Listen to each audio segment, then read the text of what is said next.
नमस्कार, स्वागत है आपका हमारे यूट्यूब चैनल पर। बात करते हैं कक्षा 8 और कक्षा 5 बोर्ड परीक्षा के परिणाम के उपरांत यदि आप अपने कॉपी की पुनर्गणना या रीटोटलिंग या रीचेकिंग करवाना चाहते हैं तो किस तरह से रीचेक कर सकते हैं।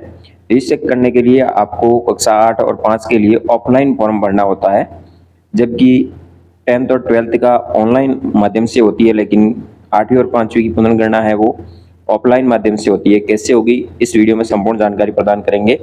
तो सबसे पहले बात करते हैं शुल्क की। यदि पुनर्गणना करवाते हो तो आपको प्रति विषय की दर से 100 रुपये शुल्क देना होगा।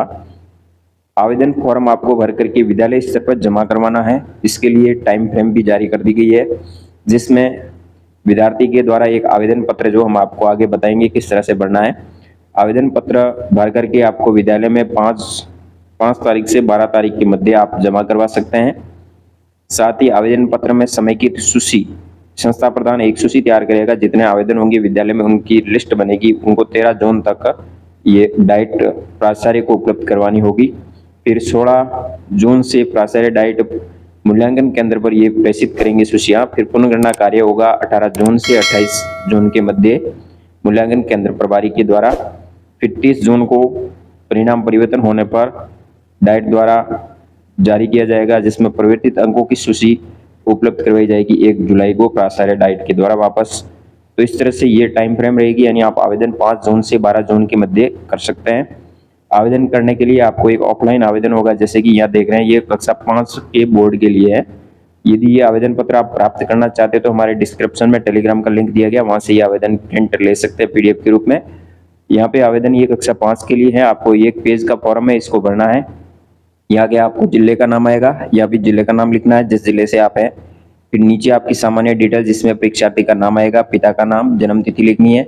यहाँ पे आपको रोल नंबर लिखने बोर्ड परीक्षा के, या विद्यालय का नाम लिखना है, NIC ID सहित, या PSP कोड है PSP प्राइवेट वाले। परीक्षा केंद्र का नाम यहाँ लिखना है जहाँ से आपका सेंटर था परीक्षा का, और NIC कोड लिखना है। अब कुल कितने विषयों के लिए आप आवेदन कर रहे हैं। 5वीं में कुल 4 विषय के लिए आप आवेदन कर सकते हैं, जिसमें 2 विषय, 1 विषय या 3 विषय जितने भी यहाँ लिखने हैं। और नीचे विषयों के नाम लिखने हैं। जिस विषय के लिए आप पुनर्गणना करवा रहे हैं, यहाँ पे चारों में करवाते चारों भी कर सकते हैं। फिर यहाँ नीचे आपको परीक्षार्थी के हस्ताक्षर करना है, या संस्था प्रधान को जमा करवाओगे तो संस्था प्रधान यहाँ मोहर लगा के साइन करेगा।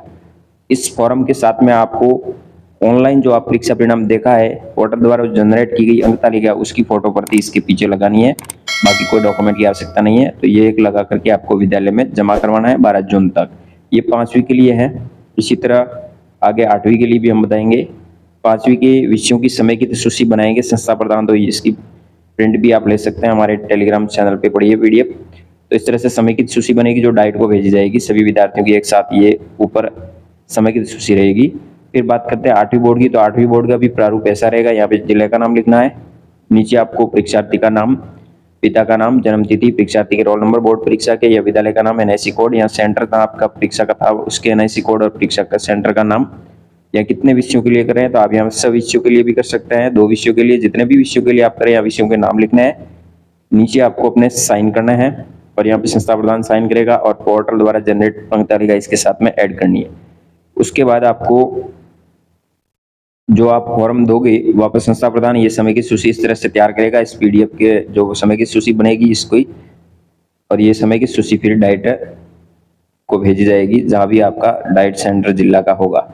फिर जिला वाले डाइट वाले भी पुनर्गणना की समेकित सूची इस तरह से बनाएंगे इस PDF के रूप में, और फिर जो परिवर्तित होगी अंक वो आपको दिए जाएंगे। तो इस तरह से आपको ये आवेदन करना है। इस आवेदन की आपको यदि प्रिंट चाहिए तो आप टेलीग्राम चैनल पे जाके ये आवेदन कर सकते हैं, इसकी प्रिंट ले सकते हैं। इसके साथ केवल एक अंक तालिका ही आपको ऐड करनी है और विद्यालय स्तर पर ही जमा करवाना है, बाकी कहीं जाने की आवश्यकता नहीं है। तो इसको भर करके अपनी ऑनलाइन अंक तालिका ऐड करके विद्यालय में आप जमा करवा सकते हैं। जिस विषय में कर रहे हैं प्रति विषय 100 रुपये के हिसाब से आपको फीस देनी होगी। तो इस प्रकार आप अपने नंबरों की रीटोटलिंग, रीचेकिंग या पुनर्गणना करवा सकते हैं। धन्यवाद। जय हिंद, वंदे मातरम।